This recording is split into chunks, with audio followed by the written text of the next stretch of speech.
Strong-willed children.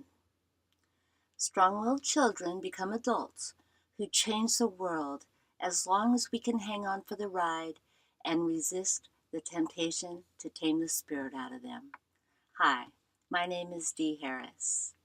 When we were born, I believe we all arrived strong to live and survive. I believe our cells were born that way as well, but they never intentionally give up that will to survive. As a matter of fact, they will continue on forever, doing their best to keep us alive and well. But what happens to us as human beings?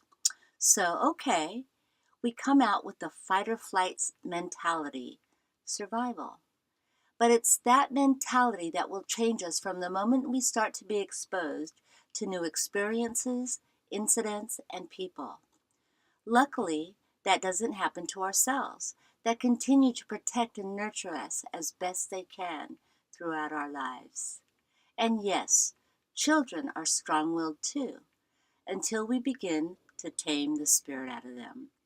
So let's not. Hey, we must teach our children about safety, but we don't have to scare them into living a fear-based life.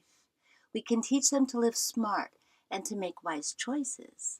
We all know that there is evil out there in the real world, so we must undeniably teach our children that, but again, without forcing them to withdraw from society.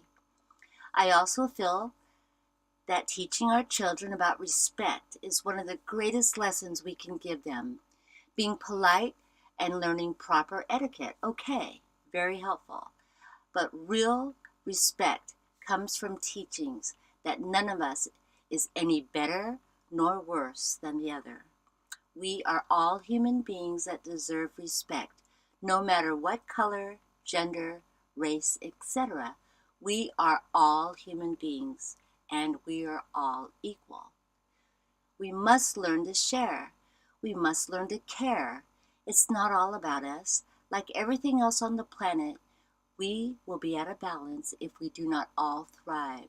From the tiniest of plankton to the hugest of whales, we need each other. But kids won't automatically get that.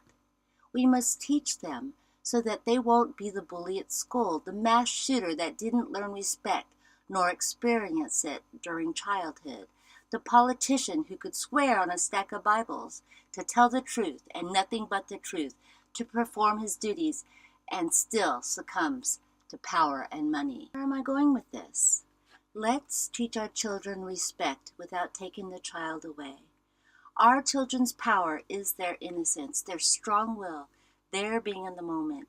Yes, they can hold on to their childhood and practice respect at the same time, as can we. And while we try to teach our children all about life, our children teach us what life is all about. Don't forget that valuable lesson. We have lost our inner child as we matured into adults. So many commitments, so many responsibilities, so much regret about the past and worry about the future. Let's get back in the moment as strong-willed children before society broke us into its stereotypical adult definition. And let's teach our children what gifts they are, being strong-willed respectfully. Don't be meek. Stand up for yourself. Don't live in fear of others' opinions and your own comparisons. We are all human beings doing the best we can. Be okay with that. You will thrive.